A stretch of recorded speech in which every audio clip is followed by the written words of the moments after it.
right, a very good evening to you. It is the first day of the last month of the year 2025. We are concluding our year plans, and some of us are beginning our next year plans. So you're just in time for KUTV Primetime News, ready to keep you updated on matters news. But before we get into informing you, let's take a look at the stories making headlines tonight.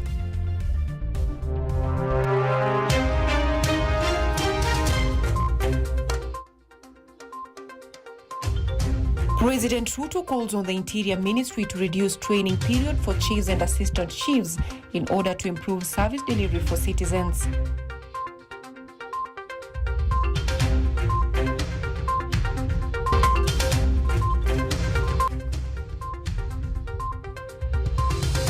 Youth from the ODM Mombasa branch dismiss claims of internal divisions, insisting the party remains solid.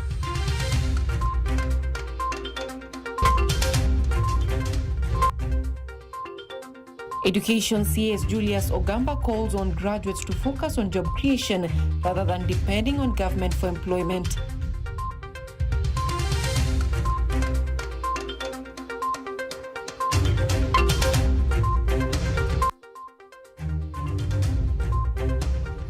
And NTSA says swift penalties will be part of new strategies aimed at reducing road accidents.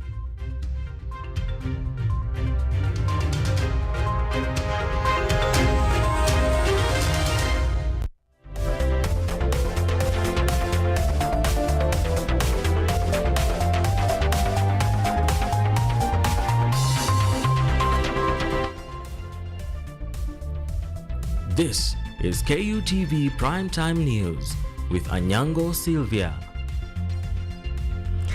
That's right. On the sign language interpretation tonight, we have Naomi Omboi. Remember, this broadcast is also coming to you live on our social media platforms. We are live on YouTube at KUTV News Kenya, and you can interact with us on X at KUTV_Kenya or at Anyango Sylvia KE. We begin now. President William Ruto has directed the Ministry of Interior to fast-track the training of newly recruited chiefs and assistant chiefs, reducing the program to 6 months. Speaking on Monday at the National Police College Embakasi A campus, where 1,837 chiefs and assistant chiefs graduated after completing their induction and security training, the president outlined the government's plan to improve administration at the grassroots. Edna Nerea kicks us off tonight. During the graduation of chiefs and assistant chiefs at the National Police College Embakasi A campus, President William Ruto underscored the chiefs' frontline role in safeguarding communities, facilitating smooth economic activity, and strengthening public trust. The stability of our country, the success of our economic transformation is directly tied to the work you do every single day. Your service enables farmers to produce and transport goods safely, traders to conduct business free from extortion and disruption, youth to pursue opportunities peacefully, infrastructure projects to proceed without interference, and communities to maintain confidence in public institutions. President William Ruto emphasized dignified living through affordable housing, improved infrastructure, and youth empowerment. He urged officials to ensure local young people benefit from public projects, including upcoming market developments, and called for accurate identification of beneficiaries in partnership with county governments to safeguard public resources. All public infrastructure constructions, it is your responsibility to ensure that young people from that particular locality become beneficiaries. They become part of the development of whatever infrastructure that is going on in whatever locality. We are rolling out a big market infrastructure program around Kenya. It is also your responsibility to work with the county governments to make sure that accurate identification of beneficiaries is undertaken. Ruto also urged officials to strengthen community health outreach and support community health workers while reaffirming government efforts to expand school infrastructure, implement the new university funding model, and secure 100% learner transition across all education levels. Your role is to ensure households are informed, to support community health workers, in outreach programs. Our ambition is to nurture a globally competitive generation of young people. Ongoing initiatives are expanding school infrastructure and basic education, implementing new university funding model, ensuring 100% transition from primary to secondary and from secondary to tertiary institutions. The Cabinet Secretary for the Interior and National Administration, Kipchumba Murkomen, cautioned that the state will no longer tolerate politicians sponsoring goons to cause chaos at public events. He stressed that such actions endanger security officers and the public, adding that all offenders will be swiftly arrested. People, when they want to go for their meetings, they have to mobilize goons to come to cheer them. They are carrying machetes, rungus, and other things, Your Excellency. These chiefs have had a very rough time managing public events, including funerals. And Your Excellency, from the ministry, we have discussed with the IG that Your Excellency, in the most important issue we must deal with in the next few months is to make sure that Your Excellency, we deal with the issue of goons across the country. Douglas Kanja, the Inspector General, praised chiefs and the NCA system as vital frontline administrators nationwide, saying their new training will strengthen service delivery and boost efficiency in government operations. There's no doubt about the critical role that the chiefs and their assistants play in our country. They are the frontline government administrative officers and can be found practically everywhere, from the largest to the smallest administrative stations nationwide. The administration stresses strict enforcement against political violence, pledging to protect citizens and maintain order while holding all lawbreakers accountable. Edna Nerea, KUTV, Nairobi. Now, the Orange Democratic Movement Youth League Mombasa chapter has downplayed concerns of alleged internal party divisions, describing the recent disagreements as a natural and constructive part of a democratic process. Speaking during a press conference in Mombasa, ODM Youth League Mombasa chapter chairperson Hamza Kombo emphasized that the party's democratic structures remain solid despite perceptions of turmoil. Encouraging young Kenyans to register as full ODM members ahead of the 2027 general elections, ODM Youth League Mombasa chapter chairperson Hamza Kombo reaffirmed that the party's institutional hierarchy led by Oburu Odinga, national chairperson Gladys Wanga, and deputy party leaders including Mombasa Governor Abdulswamad Sharif Nassir remains intact and respected. Kuhusu misukosuko ndani ya ODM kama chama, that is part of internal democracy. Na chama ambacho watu hawana hisia ya kutoa hisia zao, then sio si chama. Katika National Governing Council, we reaffirm their position ya kuwa hao ndo tutongoza mbele. Hao ndo tutatupatia mwelekeo. Na tunaamini mwelekeo na watatupatia mwelekeo mzuri ambao ina blessings ya baba Raila Amolo Odinga. So sisi tunarai vijana tusisikize yale maneno ya nje. Chama chetu kiko imara under our party leader, youth leader Oburu Odinga, our deputy party leader Abdulswamad Sharif Nassir, our chairperson Gladys Wanga. Following recent heated verbal clashes amongst ODM hierarchy, Kombo reaffirmed the region's allegiance to CS Joho, asserting that under the leadership of Joho and Mombasa Governor Abdulswamad Sharif Nassir, the coastal region will strengthen ODM and reclaim key political positions come 2027. Na sisi kama wapwani tunasimama under our coastal kingpin Mheshimiwa Hassan Ali Joho. Na sisi wapwani hatutakubali kugawanyika. Kupitia Hassan Ali Joho na deputy party Abdulswamad Sharif Nassir, tutaongoza chama chetu kuhakikisha kuwa viti vyote vya ubunge, vya MCA na kila mahali itakuwa under chama chetu cha ODM. Celebrating ODM's recent victories in the Kasipul, Magarini and Unguja by-elections, the leaders have termed the victories as proof of the public's continued confidence in the party. Uchaguzi mdogo wa Magarini, sisi wa pwani katika historia tulisimama katika sauti moja. Na ndugu zetu wa Broadbase kuonesha kuwa sisi kama wa pwani tumekubali twende jua kwende mvua, our coastal kingpin ni Hassan Ali Joho. The Youth League also thanked Coastal Region ODM leaders, including Deputy Party Leader and Mombasa Governor Abdulswamad Sharif Nasir, Kilifi Governor Gideon Mungaro, and Cabinet Secretary for Mining and Blue Economy Ali Hassan Joho for coordinating successful campaigns in the region. Kwa vijana wenzangu ndani ya Mombasa na Kenya at large, chama ambacho kina jali vijana ni chama cha ODM peke yake. So vijana wenzangu na wasii kwamba tuweze kujisajili tuingie ndani ya chama.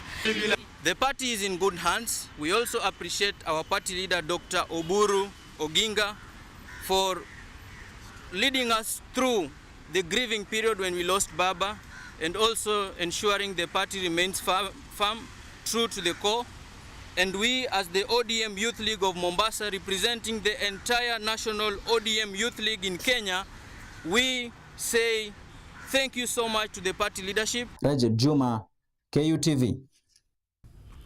Thank you, Rajab. Now, Education Cabinet Secretary Julius Ogamba is now urging graduates, especially those from technical and vocational education and training institutions, to create their own career paths instead of waiting for formal employment. The CS says the government has invested heavily in infrastructure, particularly in technology and construction, to enable young people to apply their skills and build enterprises that can employ others. He added that the government will continue boosting the capacity of the Higher Education Loans Board to provide financial support and scholarships, ensuring that every young person has access to higher education with a special focus on TVETs. Ladies and gentlemen, the government of Kenya, under the leadership of His Excellency the President, Dr. William Samoei Ruto, remains firmly committed to equipping our youth with employable skills that meet the demands of both present and future labor markets. Through the modular curriculum and the competency-based education and training, and all our other policies, including the recognition of prior learning and the dual training policy, we are not only imparting theoretical knowledge, but also ensuring that our trainees gain practical, hands-on competencies aligned with local and international industry standards. We are reforming the TVET system to strengthen industry engagement, and the partnership between TVET institutions and industry is no longer optional. It is essential, and that is what the MP was referring to, that we now have a dual training policy that requires that we partner with industry, we partner with all the government projects that are taking place so that our trainers become part and parcel of the workforce in those projects. Now, Michael Kingi Thoya has officially been sworn in as the newest commissioner of the Salaries and Remuneration Commission in a ceremony presided over by Chief Justice Martha Koome at the Supreme Court. His entry into the commission comes at a critical time, with the country continuing to grapple with debates over civil service efficiency, a growing public wage bill, and a broader question of fair compensation in state and public offices. Thoya now joins the 12-member team working alongside the SSC chairperson to shape and oversee Kenya's remuneration framework.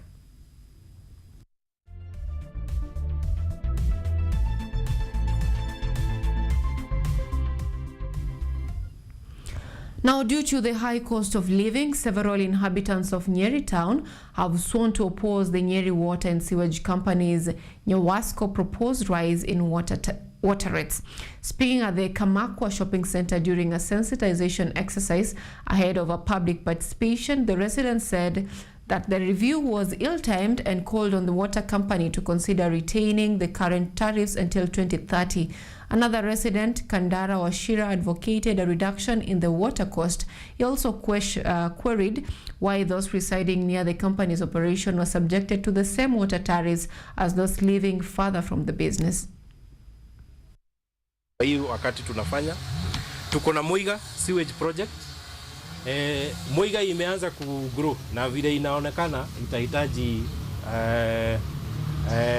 watahitaji service zetu za siwa. So hiyo ni moja zile zenye pia tunapanga kufanya kwa hiyo muda hii miaka 5. Kuna hiyo ya Nyeri Hill Water Reservoir nishaongea kuihusu. Kuna project zenye tuko nazo ya Kamakwa na Kangemi, tunataka kufanya hydropower project. Now on that note, we are taking the very first break on the broadcast tonight. Stay with us.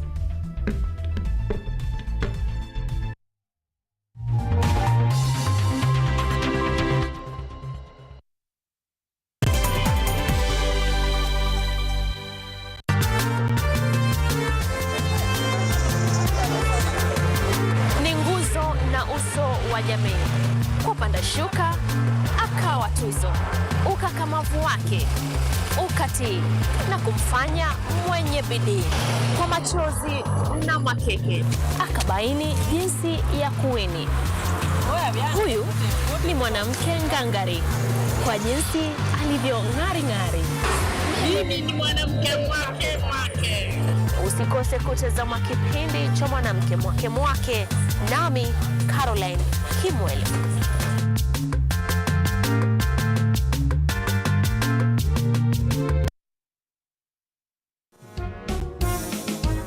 A new era, a new people.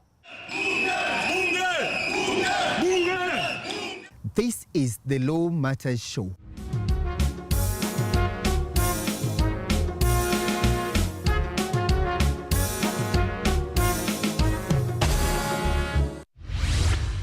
A program that brings you legal sensitization on your television. My statement is written and just the quote to the prosecution. I think that this loss is a setback for Raila Odinga.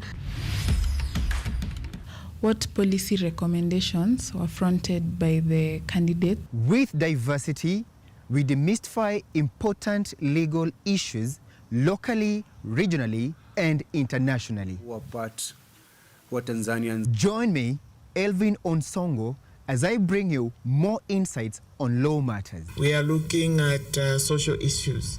What is the problem? Is it the economy? Is it... Law Matters Show, creating awareness, advocacy, and enhancing lives.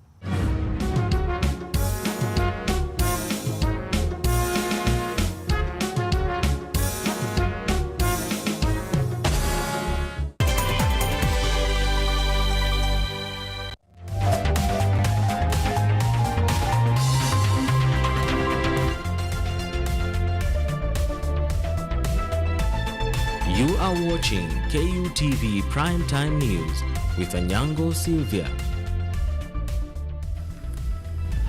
Welcome back. This broadcast is also coming to you live on YouTube at KUTV News Kenya, and you can also interact with us on X at KUTV_Kenya or at Anyango Sylvia KE. Now, Traffic Police Commandant Frederick Ochieng has announced new measures aimed at intensifying enforcement of traffic laws on national highways and other major roads. He said the operations will involve the use of speed guns and breath analyzers to catch speeding and intoxicated drivers, alongside collaboration with the courts to ensure instant fines for motorists found violating the law. With most fatal accidents recorded at night, Ochieng confirmed that traffic officers will now be deployed on a 24-hour basis to curb reckless driving. NTSA Director for Safety Andrew Kiplagat noted that the festive season has historically been a spike in deadly crashes. He assured that the authority is working closely with sector players to enhance road safety during this period. Lose their lives during this festive season, and therefore we commit to do each stakeholder to do their responsibilities, so that then for speed limiters they have to ensure that speed limiters that are fitted in all vehicles provided for in law actually limit speed. The law is provides for this. We have made arrangement for enhanced reinforcement of traffic rules and regulations by ensuring physical presence of police officers, traffic police officers in particular, along those public roads on a 24-hour basis. We have come to the observation that most of the traffic accidents occur during night hours, and that is we are now turning the table to work more at night so that we curb these traffic accidents that do occur during night hours. Now, psychiatrists and counsellors in Kirinyaga are raising the alarm over the reemergence of poisonous brews across the Mount Kenya region. Led by Bishop John Mwangi, the mental health practitioner says the dangerous concussions are fueling a surge in addiction, illness and death, and are now urging the national government to intervene. Psychiatrists and counsellors from Kirinyaga County have decided over the emergence of poisonous brews across Mount Kenya region, which have affected many families. Kirinyaga being one of the counties highly affected by alcoholism effects, where many people have lost their lives, while others have been left blind after consuming poisonous liquor. Led by Bishop John Mwangi, they have expressed concerns over failure by national government to tackle the menace head-on and allowing the illegal business to thrive freely. The government needs also to come out very clearly to address this problem. Rehabilitation centers needs to be empowered and to be led to be autonomous, to work on independently, because this is a problem that needs to be addressed from all corners. And if we restrict rehabilitation centers so much, they are going to close down and we are going to lose a lot of young people. Mwangi says that the fight against illicit brew and drug abuse has slowed down since the impeachment of former Deputy President Rigathi Gachagua, adding that leaders must wake up and come up with strategies to eradicate lethal brew. After Gachagua left, alcohol is coming back in a big way. Miraa is everywhere now.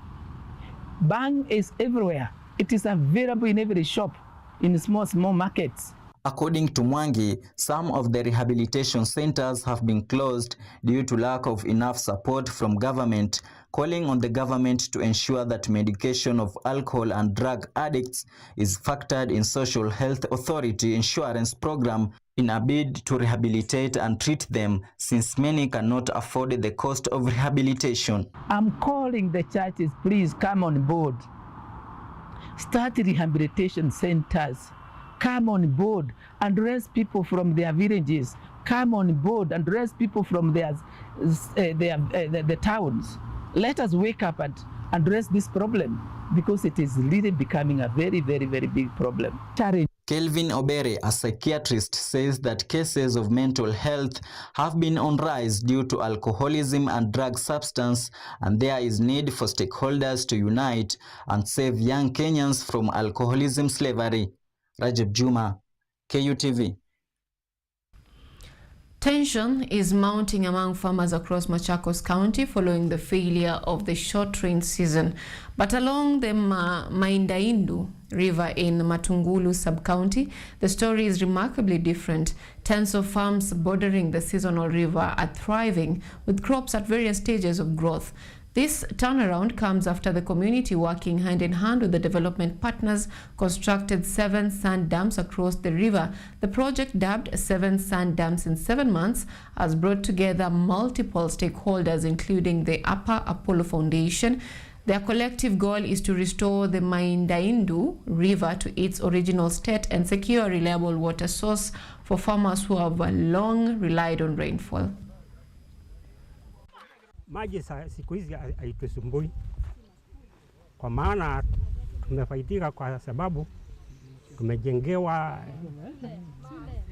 hizi sand dams. Wakati kama huu wa kiangazi, kwa sababu saa hii hakuna mvua, hata wakati huu kulikuwa kwa mtu hakuna maji, hata ilikuwa inatubidi saa zingine mimea yetu inakauka. Kwa hivyo kwa saa hii tunapanda bila wasiwasi, kwa sababu tuko na maji. Tangu waanze kufungia hii maji, kuisha kwa maji kumeisha. When we started, the river was very dry. It was very dry. Even the community, when they do the scoopers, they were just getting very little water. So we just wanted to see whether we can have a permanent river whereby we'll have a sand dam after every 2 kilometers. And by having a sand dam after each 2 kilometers, we knew that the drawback from one sand dam will go to the other, and it will form a permanent river. So we wanted to restore this river to be permanent, to go back to the old years.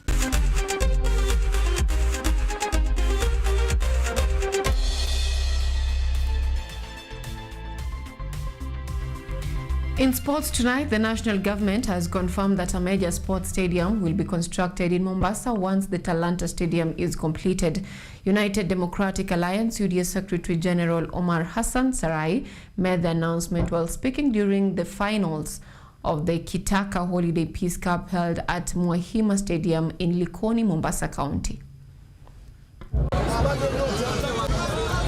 Tumeongea na Hussein na juzi pia nilikutana na president wa FIFA Infantino, na tumekubaliana kwa kupitia rais wa Jamhuri ya Kenya kwamba wakimaliza stadium ya Talanta, stadium kubwa itakayojengwa baada ya Talanta, ile stadium ya mpira itajengwa hapa Mombasa. Na inshallah hapo pia tutahakikisha tumejenga sports infrastructure, tuboreshe viwanja kama Mwahima Stadium na vingine vingi tuviweke katika standard ya juu ili watu wakija hapa waweze kudhibiti talent yao.